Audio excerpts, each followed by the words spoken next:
الحمدللہ رب العالمین والصلاة والسلام علی سید المرسلین وعلی آلہ وصحبہ اجمعین اما بعد فاعوذ باللہ من الشیطان الرجیم بسم اللہ الرحمن الرحیم۔ السلام علیکم ویورز، آپ دیکھ رہے ہیں پروگرام اسلام اور ایمان اور میں ہوں آپ کو ہوسٹ سید اسامہ بخاری۔ ناظرین کرام، ماہ ربیع الاول کی مناسبت سے سیرت سیریز کا آغاز کیا تھا اور سیرت کے مختلف پہلوؤں پر بات کرتے کرتے ہم یہاں تک پہنچ چکے تھے کہ آقا علیہ الصلوۃ والسلام کے مکی دور کی بات ہم نے پچھلے پروگرام میں کی۔ آج کے پروگرام میں جب اللہ کے رسول صلی اللہ علیہ وسلم کو اللہ تعالیٰ نے حکم دے دیا ہجرت کرنے کا اور آپ نے ہجرت فرمائی مدینہ منورہ کی جانب، یہ ایک صرف ہجرت نہیں تھی ناظرین کرام، یہ اگر کہا جائے کہ انسانیت کے نئے باب کا آغاز ہونے جا رہا تھا اور ایک ریاست کی بنیاد اور اس کی تشکیل ہونے جا رہی تھی، اور اس روئے زمین کے اوپر ایسی ریاست کا ایک قیام ہونے جا رہا تھا جس ریاست کی مثال قیامت تک دی جائے گی اور وہاں سے ہی اسباق لیے جائیں گے، اور ایک اسلامی فلاحی ریاست کا جو ایک اس کا ڈھانچہ ہے، اس کی تشکیل ہے، اس کے لیے اگر آپ نے کوئی بنیاد، اساس اور کوئی پیرامیٹرز لینے ہیں وہ آپ کو اسی ریاست مدینہ سے ملیں گے۔ اور یہ ریاست مدینہ تب قائم ہوئی تھی جب اللہ کے رسول صلی اللہ علیہ وسلم کو حکم دے دیا گیا ہجرت مدینہ کا، اور مدینہ کی جانب جب آپ نے ہجرت فرمائی اس وقت مکہ مکرمہ کے حالات کیا تھے، آپ کو ہجرت کرنا کیوں پڑی، اور راستے کے اندر جو آپ کو صعوبتیں مشکلات کا سامنا کرنا پڑا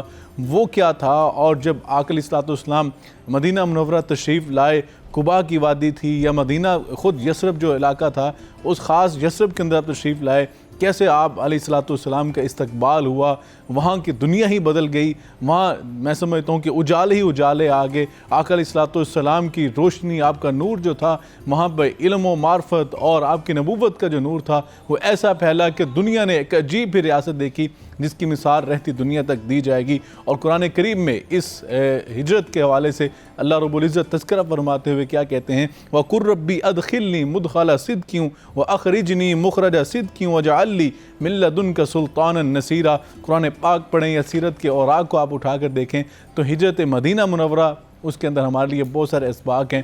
ان ساری باتوں کا کرنے کا مقصد یہ ہے کہ ہم اللہ سے دعا کریں آقا کی سیرت کے جتنے پہلو ہیں ان میں ہمارے لیے جو اسباق ہیں اللہ ہمیں وہ سیکھنے اور اس پر عمل کرنے کی توفیق بھی عنایت فرما دے۔ آج ہمارے ساتھ پروگرام میں ہماری رہنمائی کے لیے اور اس اہم موضوع پر گفتگو کرنے کے لیے جو مہمان شخصیات موجود ہیں، سچی بات ہے، ہمارے لیے شرف کی بات ہے، اعزاز کی بات ہے کہ اتنی بڑی جیّر شخصیات ہمارے ساتھ پروگرام میں شریک گفتگو ہوں گی اور ہماری علمی اور فکری رہنمائی فرمائیں گے۔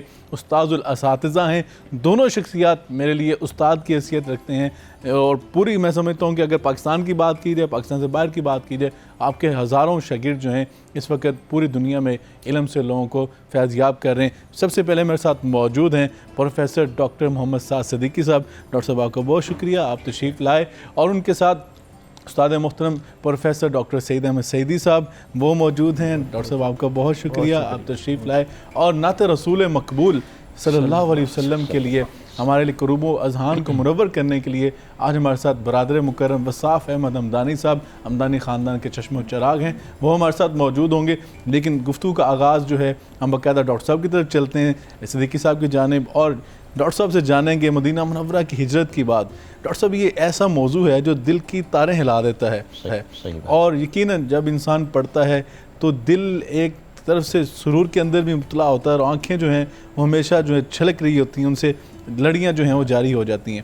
ڈاکٹر صاحب جو ہجرت مدینہ منورہ ہے یہ کوئی عام حکم نہیں تھا، اور یہ آقا علیہ الصلوۃ والسلام کی سیرت کا ایک عجیب ایک ایسا پہلو ہے کہ جس نے یکسر پوری اس روئے زمین کو، اس پورے معاشرے کو بدل کے رکھ دیا تھا۔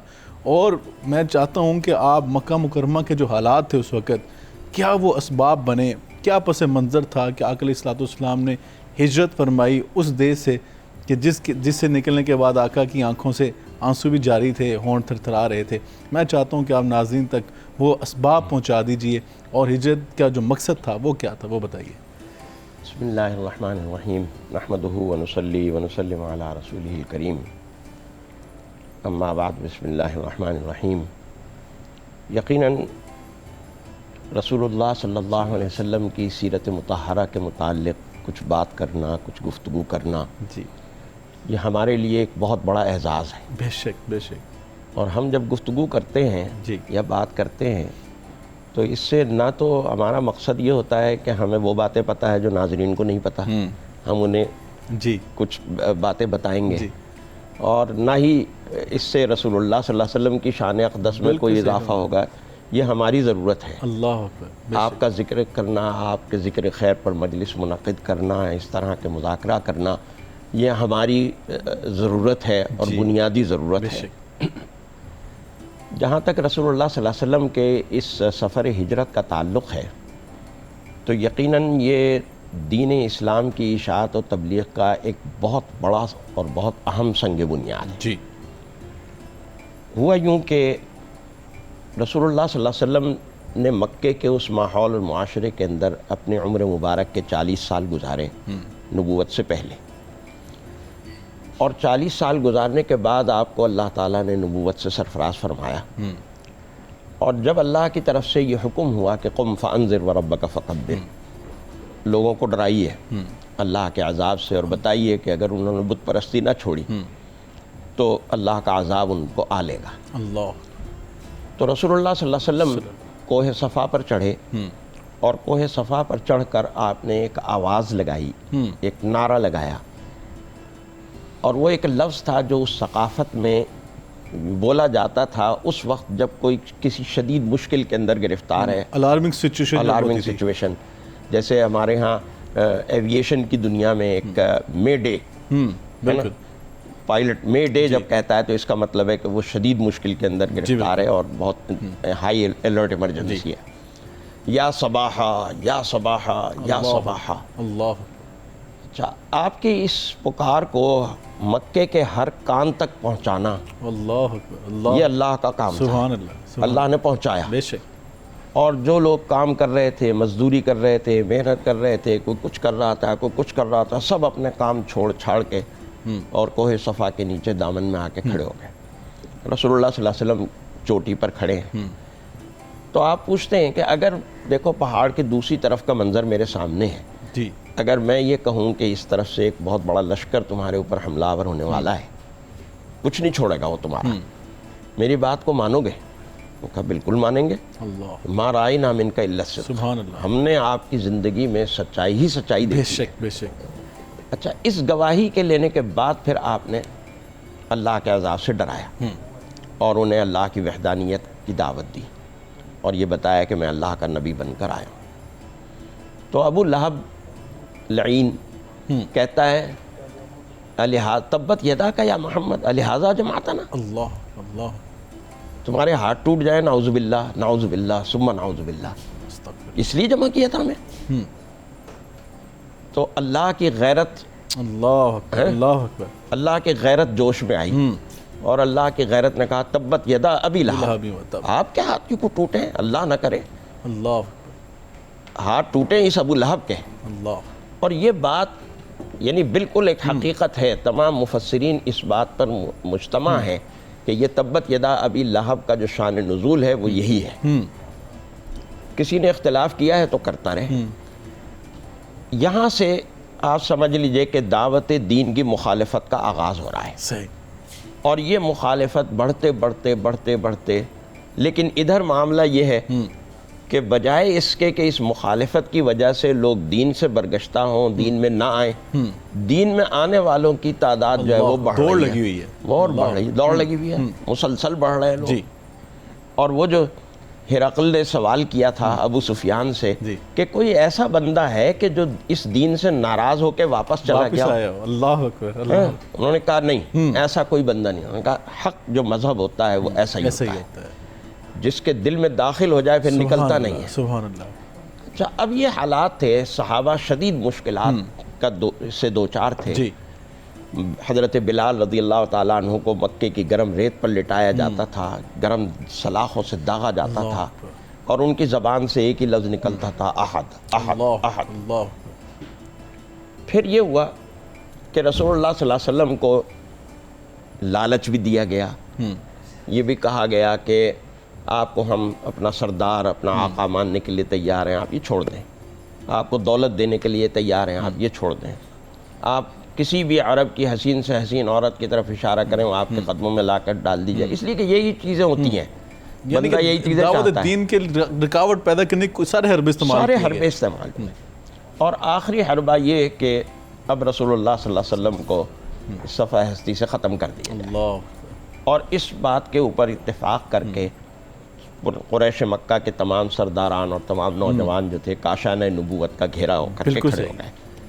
ان حالات میں ظاہر ہے کہ ایک طرف تو یہ صورتحال ہے کہ مکے کی رہائش، مکہ جہاں آپ نے 53 سال سے زیادہ گزارے تھے، لا اقسم بہذا البلد، بلد، اللہ، وہ حرم، وہ خانہ کعبہ، وہ خانہ کعبہ کی ہوائیں، وہ فضا، وہ ماحول، اس کو چھوڑنا کوئی آسان کام نہیں تھا۔ اگر امیجن کریں انسان بہت مشکل ہے، بہت مشکل کام ہے۔ اپنا وطن اپنا دیش آپ چھوڑنا۔ دیکھیں گے آج میں اور آپ جاتے ہیں تو وہاں سے واپسی کتنی مشکل لگتی ہے، اللہ اکبر، ہے نا؟ اور جن کا اپنا وطن دیش، جی، جن کا اپنا وطن place of دیش، birth ہو جنہوں نے جاتا ہے۔ بچپن گزارا، نصف صدی سے زیادہ وہاں گزاری، ظاہر ہے کہ یہ آسان کام نہیں تھا، لیکن جب اللہ کا حکم ہوا تو اللہ کے حکم کے سامنے کوئی مشکل نہیں ہے، بے شک ساری مشکلات آسان ہو جاتی ہیں، اور رسول اللہ صلی اللہ علیہ وسلم سفر ہجرت کے اوپر بالکل ٹھیک ہے۔ ڈاکٹر سعیدی صاحب یہ بتائیے گا کہ ڈاکٹر صاحب نے جس طرح وہاں کا نقشہ کھینچا، پس منظر کیا تھا،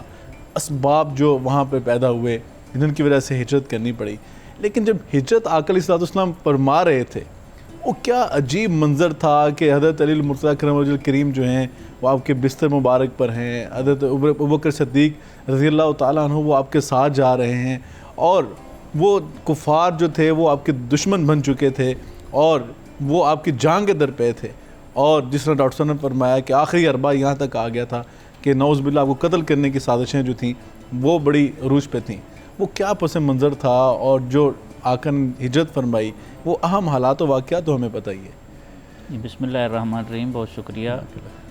سب سے پہلے تو میں اس بات کا اظہار کروں کہ میرے لیے سعادت ہے کہ استاذ گرامی کے جلوں میں بیٹھ کر جو ہے وہ اظہار خیال کرنے کا موقع مل رہا ہے، اللہ تعالیٰ سلامت رکھے ان کو۔ تو سر نے جو اسباب تھے اس کی طرف تو اشارہ کر دیا، ماحول سازگار نہیں تھا، کفار کا ظلم و ستم تھا، اور اس کے ساتھ ساتھ اگر ہم دیکھیں تو جو کم تعداد میں لوگ مسلمان ہوئے تھے زیادہ دیر تک سروائیو کرنا بھی مشکل ہوتا ہے نا، اس لیے ہجرت حبشہ کا تجربہ کیا گیا، جی بالکل ٹھیک ہے، اور وہ تجربہ کامیاب ہوا۔ اسی طرح اور بھی ماحول تھے، تو ایک طرف سنگ دلی تھی کفار کی، رسول اللہ صلی اللہ علیہ وسلم کی کشادہ روئی تھی۔ قرآن پاک میں باقاعدہ اس کا تذکرہ ہے کہ کفار نے باقاعدہ اللہ کی بارگاہ میں دعا کی، اللہم ان کان ھذا ھو الحق فامطر علینا حجارۃ من السماء او ائتنا بعذاب علیم۔ اللہ، یعنی اس حد تک ہٹ دھرمی تھی کہ اگر جو یہ کہہ رہے ہیں یہ حق ہے، بغض میں اتنا آگے چلے گئے تھے تو ہمارے اوپر پتھروں کی بارش برسات اللہ یا دردناک عذاب لیا ہمارے اوپر۔ چیلنج، اور دوسری طرف رسول اللہ صلی اللہ علیہ وسلم کی کیفیت یہ تھی فلعلک باخع نفسک علی آثارہم، کہ ان کے پیچھے پیچھے آپ اپنی جان سے گزرتے سبحان ہیں۔ اللہ، سبحان اللہ، تو یہ تو پوری کوشش ہو چکی تھی نا، اور کوشش جاری تھی، لیکن اس کے باوجود جب معاملہ نبی رحمت صلی اللہ علیہ وسلم کی مبارک ذات کو شہید کرنے کا انہوں نے پلان بنایا تو اس وقت پھر ہجرت کا حکم آیا۔ اب اس دوران بڑے دلچسپ واقعات رونما ہوئے، جی تو اگر ہم دیکھیں اسباب ہیں، واقعات ہیں، پھر شخصیات ہیں کچھ جن کا، ٹھیک ہے، پھر اثرات ہیں، پھر ثمرات ہیں اس کے، تو ہم دیکھتے ہیں کہ 3 ہستیاں جن کی طرف آپ نے اشارہ کیا۔ حضرت علی المرتضیٰ رضی اللہ عنہ کو بستر پہ لٹایا جا رہا ہے، امانتیں واپس کرنے کا حکم دیا جا رہا ہے، جو جان کے دشمن ہیں ان کی مانتے ان کی امانتیں واپس کرنے کا حکم یہاں سے دیا کتنا جا بڑا میسج میرا ہاں ڈاکٹر جی، صاحب، ہم تو آج اپنے جو بھتیجے ہیں ان کی یتیم بھتیجوں کی جائیدادوں پہ قبضے کر کے قبضہ بیٹھ کر جاتے لیتے ہیں۔ ہیں۔ اچھا، ایک تو یہ پہلو ہے، اور حضرت علی المرتضیٰ جس اطمینان کے ساتھ اس بستر کے اوپر، موت کے بستر پر لیٹ رہے ہیں، ان کے ایمان بالرسالت کا جو ہے اس کی قوت کا پتہ چلتا ہے۔ اچھا، دوسری شخصیت وہ ہیں جو غار ثور میں حضور کے ساتھ ہیں اور اس رفیق سفر ہیں۔ اب علامہ نے بڑے خوبصورت انداز میں جب بھی تذکرہ کیا تو ان دونوں شخصیات کا ساتھ وہ ذکر کرتے ہیں۔ مثلا کہتے ہیں ذرہ عشق نبی از حق طلب سوز صدیق و علی از حق طلب. واہ واہ واہ. یہ کوئی جدا نہیں ہے, وجہ فضیلت تو رسول اللہ صلی اللہ علیہ وسلم کی ذات ہے. سبحان اللہ. دونوں اپنی اپنی ذمہ داری پوری کر رہے ہیں جو ڈیوٹی لگی کیا ہے. بات ہے, کیا بات. اسی طرح ایک اور ساکی نامہ میں کہتے ہیں, جگر سے وہی تیر پھر پار کر, تمنا کو سینوں میں بیدار کر, سبحان اللہ. تڑپنے پھڑکنے کی توفیق دے, دل مرتضیٰ سوز صدیق. واہ واہ. یہ ساتھ ساتھ چلاتے ہیں. دونوں شخصیات نے اپنی ذمہ داری پوری کی جو اللہ کے حکم کے مطابق انہیں حکم ملا. رسالت مآب صلی اللہ علیہ وسلم کے لبھائے نبوت سے جو ڈیوٹی ان کو تفویض کی گئی انہوں نے پوری کرنے کا حق ادا کیا. سبحان اللہ. پھر اس سفر میں ہم دیکھتے ہیں جب یہ سفر شروع ہوتا ہے تو ایک تو باحفاظت انخلا ہو گیا نا, یہ اللہ کے حکم کے مطابق تھا, ظاہر ہے واللہ یعصمک من الناس, پھر کون قریب آ سکتا تھا, یہ ہو گیا. غار ثور میں جس طرح پھر خاندان صدیقی کا ایک ایک فرد جو ہے اللہ. وہ خدمت کے اوپر معمور ہو گیا. ایون بیٹیاں بھی اس خدمت پر معمور ہیں, بیٹے بھی معمور ہیں, اور باپ خود رسول اللہ کے ساتھ محافظ کے طور پر جا رہے ہیں صلی اللہ علیہ وسلم. یہ پورا خاندان وقت. ڈاکٹر صاحب آپ تو ماشاءاللہ گئے ہیں, ڈاکٹر صاحب بھی گئے ہیں, بار بار جاتے ہیں لوگ, جو وہ جا کے غار ثور پہ ابھی بھی کہتے ہیں کہ 3.5-4 گھنٹے لگتے ہیں, لگ جاتے ہیں. تو کھانا لے کے جانا, وہاں پہ پیچھے پہنچنا, بڑی ہمت کی بات ہے, بہت ہمت کی بات. اور ابھی تو رونق ہے نا وہاں پہ, لائٹنگ ہے, تو اس دور کا اگر تصور کیا جائے تو بڑا عجیب ایک منظر ہے. اور وہ جرأت و ہمت کا پیکر داستخوان ہے جی. وہ ذات النطاقین سے جو شروع کر لیں آپ تو سلسلہ شروع ہوتا ہے. اچھا, پھر اس سفر میں ہم دیکھتے ہیں کفار آئے, پھر صدیق اکبر کی جو پریشانی تھی وہ اپنے لیے نہیں تھی, وہ رسول اللہ صلی اللہ علیہ وسلم کی ذات کے لیے تھی. پھر یہ سفر آگے جب پہنچتا ہے ہم دیکھتے ہیں کہ ایک آبادی سے گزرتا ہے, خیمہ لگا ہوا ہے ام معبد کا, اور وہ کیا خوبصورت منظر ہے. لاغر سی بکری ہے, اشارہ ہوتا ہے, وہ معذرت کرتی ہیں کہ یہ تو چلنے کے قابل نہیں, اس سے کہاں دودھ نکلے گا. تو معجزے کا ظہور ہوتا ہے, اور وہ بکری لائی جاتی ہے. پھر وہ برتن بھی بھر جاتے ہیں اور خوشبو بھی مہک رہی ہے. تو وہ کہتے ہیں کہ ابو معبد جب واپس آیا تو وہ منظر بدلا سا لگا نا. اس نے پوچھا کہ کیا ہوا ہے, تو مہتاب نبوت ادھر سے ہو کے گیا. تو معبد نے پھر نقشہ کھینچا, تو وہ جو نقشہ تھا اتنا خوبصورت تھا. عبدالعزیز خالد نے اس حوالے سے کچھ لکھا ہے, میں ان کے 2-3 شعر سنا دیتا ہوں. وہ کہتے ہیں میں فرش زمیں ہوں تو سقف سما ہے, میں سانسوں کا مہما تو موج ہوا ہے, سنی ام معبد سے تعریف تیری, بہت تجھ سے ملنے کو جی چاہتا. سبحان اللہ, سبحان اللہ, سبحان اللہ. تو وہ عجیب ایک رنگ تھا, عجیب. ڈاکٹر سیدی صاحب جب بات کر رہے ہوتے ہیں تو ہمیں پتہ ہوتا ہے کہ ڈاکٹر صاحب کی جو بات ہے نا وہ علامہ محمد اقبال کے بغیر نہیں ہے. اور ڈاکٹر صاحب اتنے خوبصورت اشعار جو ہے نا ریلیٹ کر کے لاتے ہیں, اور ڈاکٹر صاحب کو ٹوکنے کا دل بھی نہیں کرتا. لیکن آپ کو پتہ ہے چینل پہ جب آپ بیٹھے ہوتے ہیں ایک سیٹ کے اوپر, اینکر کی سیٹ پہ, تو آپ کو بار بار یہ بھی کہا جا رہا ہوتا ہے کہ بریک کی طرف چلیں, ٹائم شارٹ ہے. تو ابھی ہم جائیں گے بریک کی طرف. بریک کے بعد آتے ہیں ڈاکٹر صاحب جو ام معبد کا جو اس نے نقشہ کھینچا آقا علیہ السلام کے حسن و جمال کا, آپ کی شخصیت کا, آپ جب پڑھتے ہیں آپ ایمان کی بلندیوں پر پرواز کرتے ہیں. ادھر بھی آئیں گے لیکن ٹائم اور بریک کا, ہمارے ساتھ رہیے گا. بریک کے بعد آ کے یہیں سے گفتگو کا آغاز کرتے ہیں.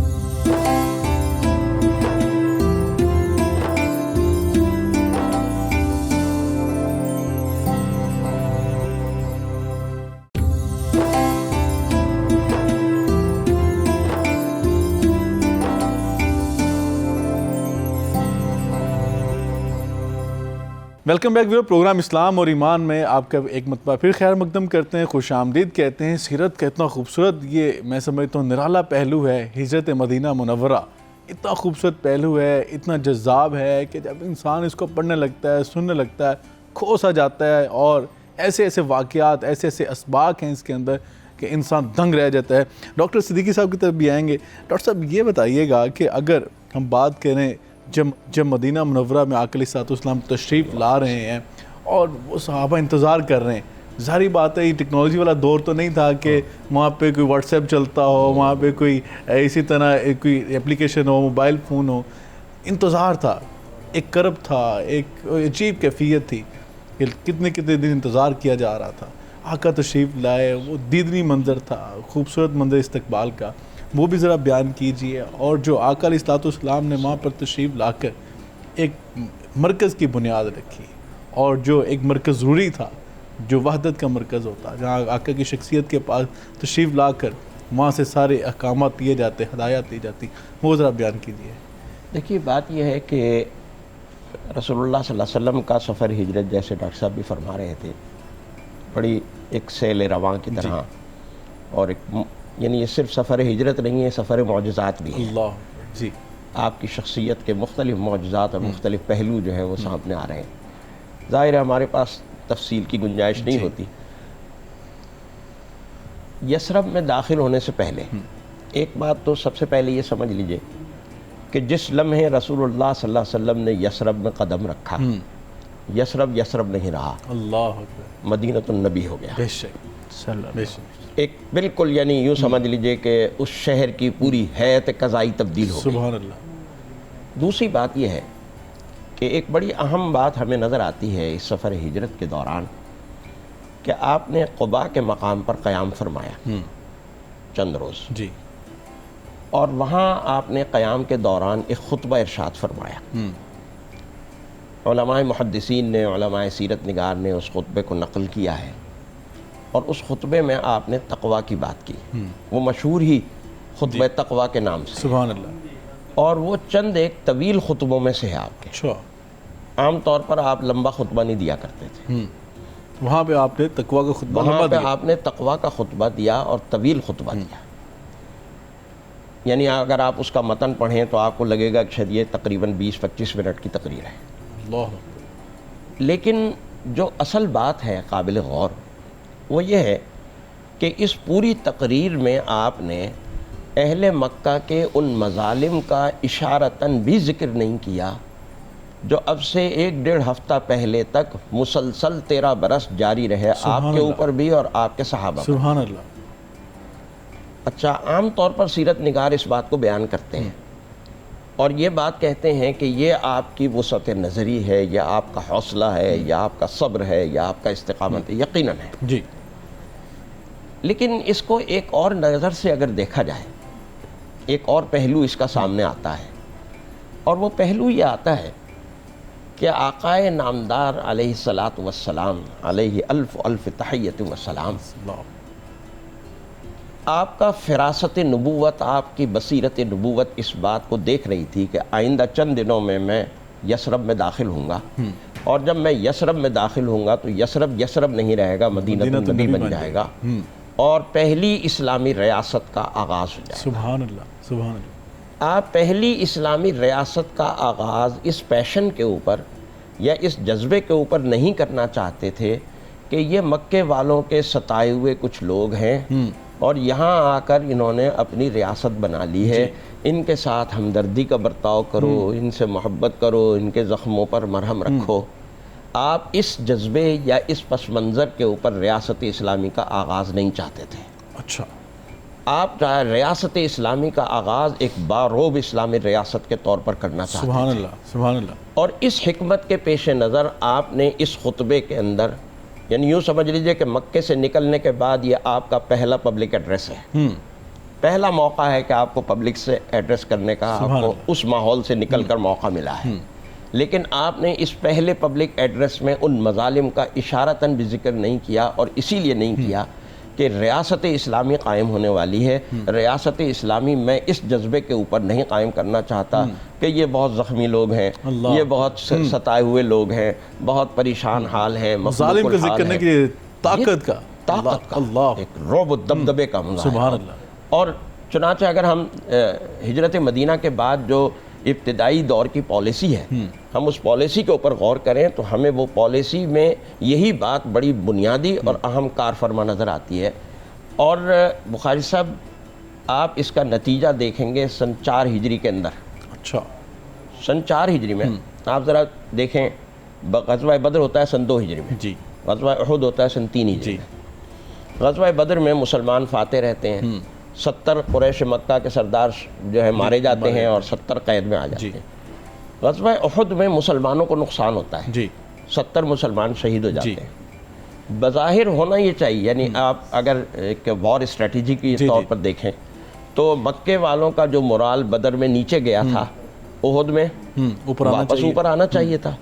ابو سفیان نے احد سے نکلتے ہوئے یہ کہا کہ اگلے سال ہم بدر کے مقام پر پھر اکٹھے ہوں گے، پھر ہمارا مقابلہ ہوگا۔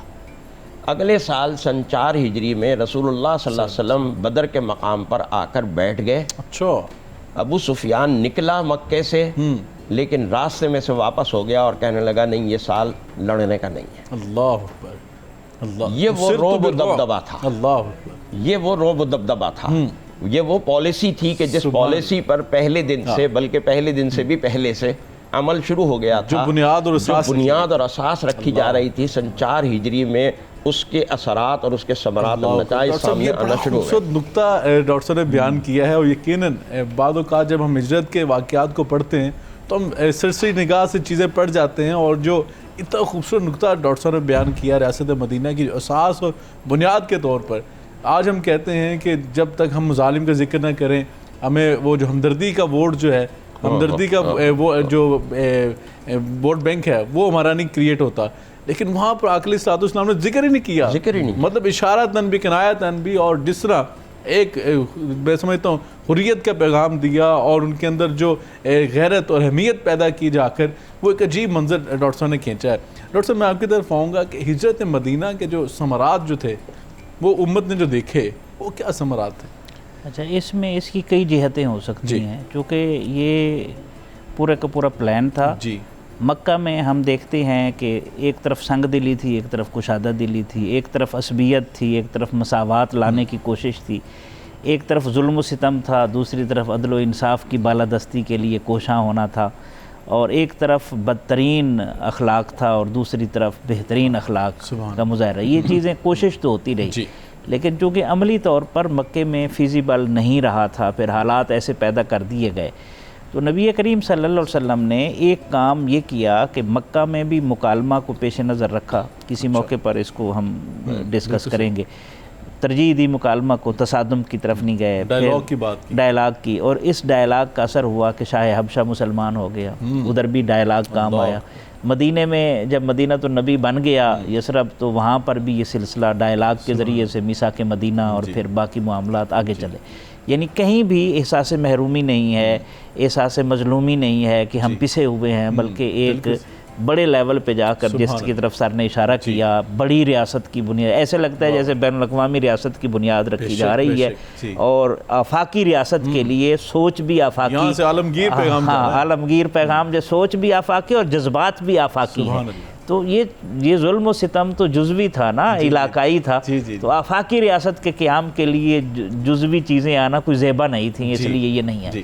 اب جب حضور صلی اللہ علیہ وسلم نے بنیاد رکھ دی, سب سے پہلا کام یہ ہوا کہ ہم دیکھتے ہیں کہ معاشی حوالے سے ہجرت کر کے آئے تھے, ڈسٹربینس تھی, تو آپ صلی اللہ علیہ وسلم نے مواخات کا سٹیپ لیا, اور وہ اتنا شاندار سٹیپ تھا کہ وہ خونی رشتوں سے بھی آگے چلا گیا. انہوں انصار نے حق ادا کر نہیں کیا جا سکتا. رسول اللہ صلی اللہ علیہ وسلم نے انصار کے بارے میں جو فرمایا تھا کہ انصار نے اپنا فرض ادا کر دیا, اب قیامت تک ان کے حقوق ہیں جو امت ادا کرے.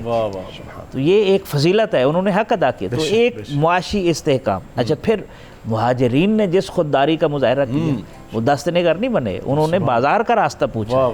اور آپ دیکھیں کہ کچھ نہ ہونے کے باوجود بھی حضرت عثمان غنی کس طرح تجارت کرتے ہیں, اور کم و بیش 17 مرتبہ جنت کی بشارت حاصل کرتے ہیں. آج جو لوگ یہ کہتے ہیں جی دولت بری چیز ہے, کیوں بری چیز ہے؟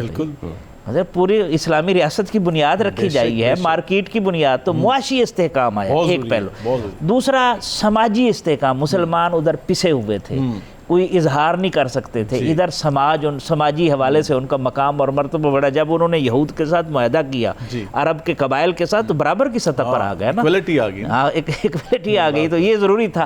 سماجی کے ساتھ ہم یہ بھی دیکھتے ہیں کہ مسلمانوں کو وہاں پر جو ایک اور پہلو ملا, سیاسی ایک طاقت بن کر آئے. سبحان اللہ. ٹھیک ہے, اور یہ بھی اللہ تعالیٰ نے ان کے اوپر کرم کیا.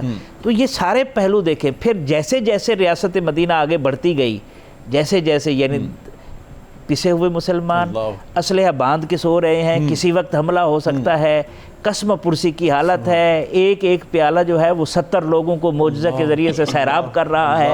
ایسے حالات میں 10 لاکھ مربع میل تک سلطنت پھیل جاتی ہے, اور پھر ایسا معاشی استحکام, سیاسی استحکام, سماجی استحکام, اس کے اثرات ہم میں. اس کی وجہ ڈاکٹر صاحب یہ تھی نا کہ ہم نے دیکھا کہ اس وقت آقا علیہ السلام کے ایک اشارے پر گردنیں کٹوانے کے لیے لوگ تیار تھے, اپنی جان کے نذرانہ پیش کرنے تیار تھے. بالکل. آج اگر ہماری یہ حالت ہے تو اس کی وجہ یہ کہ ہم سیرت النبی صلی اللہ علیہ وسلم سے اپنا رشتہ وہ اتنا مضبوط نہ رکھ پائے. دونوں پہلو ہیں. جی بالکل. ایک قیادت کا بھی فقدان ہے. جی بالکل. کوئی کارواں سے ٹوٹا, کوئی بدگماں حرم سے کہ میر کارواں میں نہیں خوب دل نوازی, ادھر بھی وہ جذبہ نہیں اور نیچے بھی جذبہ نہیں ہے. اگر اوپر جذبہ پیدا ہو جائے تو نیچے بھی حرکت ہوتی ہے, لیکن جب اوپر جذبات ختم ہو جائے بلکہ استحصال کیا جائے تو پھر نیچے بھی نفرت پیدا ہوتی ہے. حیث القوم ہماری یہ کمزوری ہے. ڈاکٹر صاحب میں آپ سے پوچھنا چاہوں گا, دنیا نے پہلی بار ایک ویلفیئر اسٹیٹ کا ایک جو ہے وہ کنسیپٹ دیکھا, بالکل, اور ایسی فلاحی ریاست کہ آج بھی دنیا میں اگر کوئی فلاحی ریاست قائم ہوتی ہے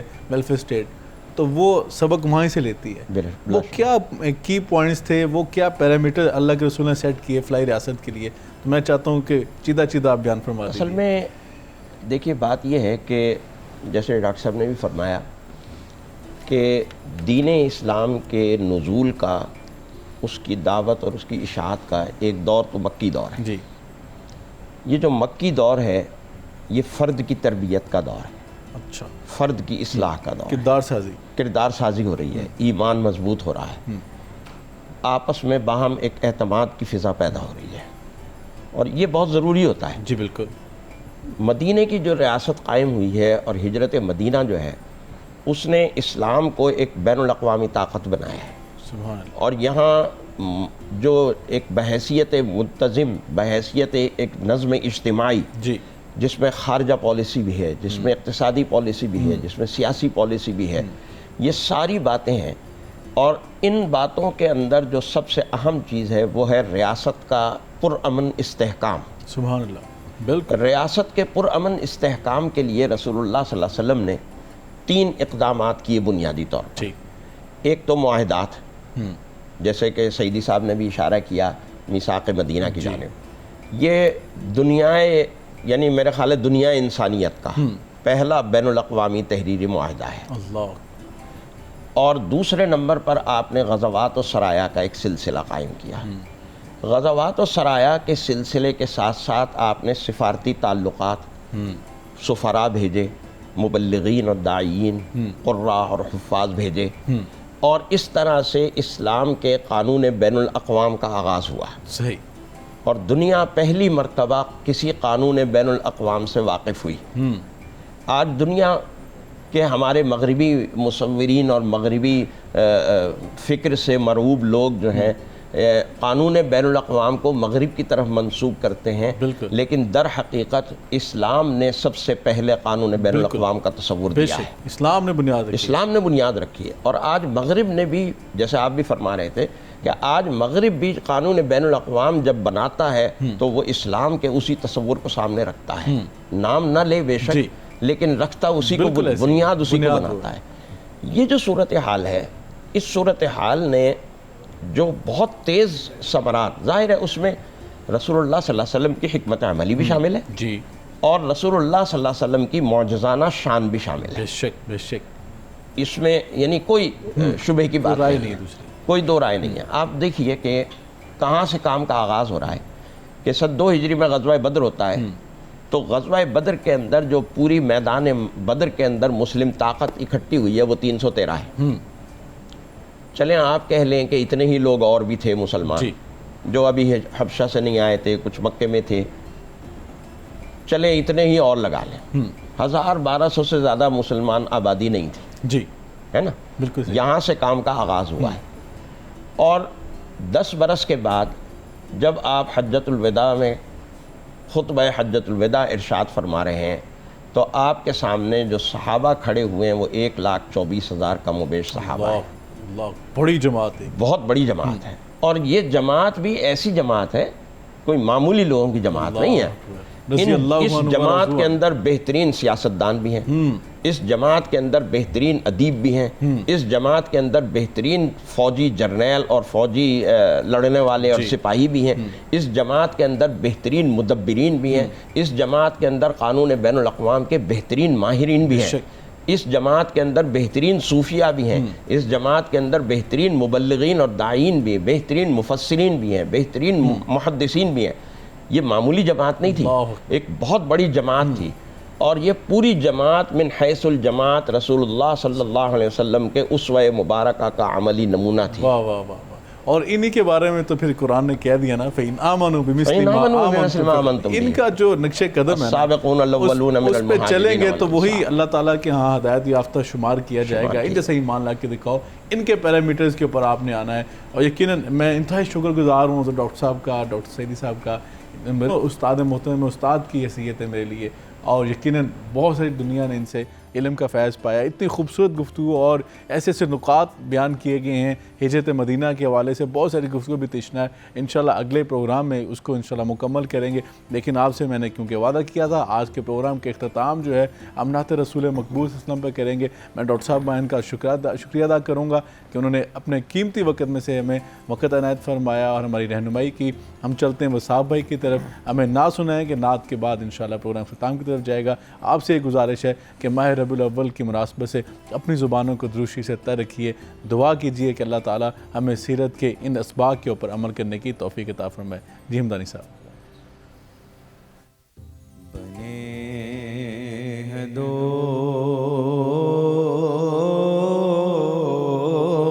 جہاں، شاہ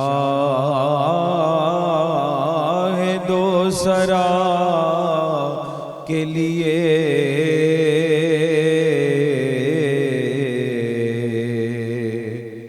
سجی ہے محفل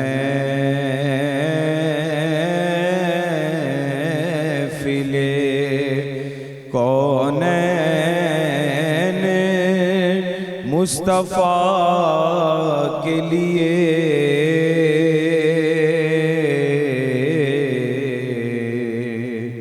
سجی ہے محفل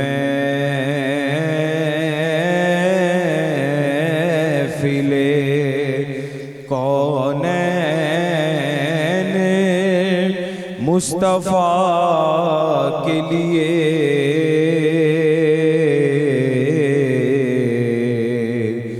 بنے ہیں دونوں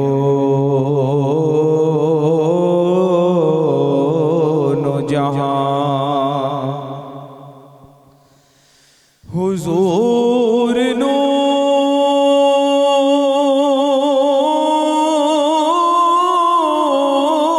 ہے،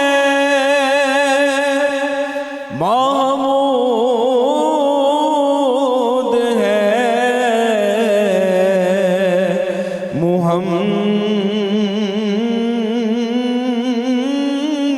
ہے،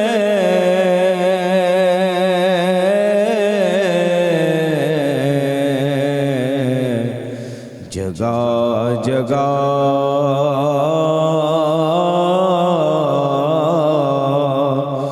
نئے عنوان ہے ثنا کے لیے،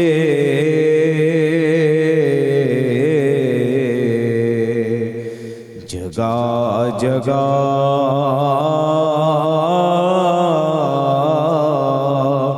نئے عنوان ہے ثنا کے لیے،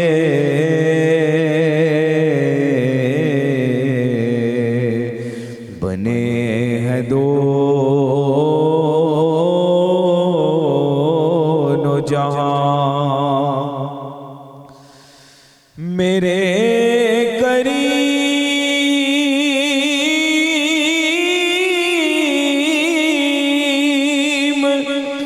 میرے چار سازو بندہ نواز،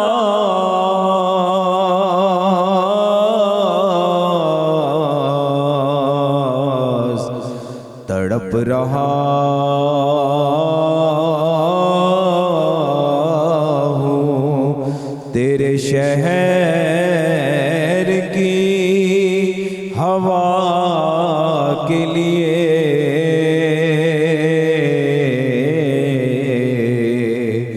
پھر تڑپ رہا ہوں تیرے شہر کی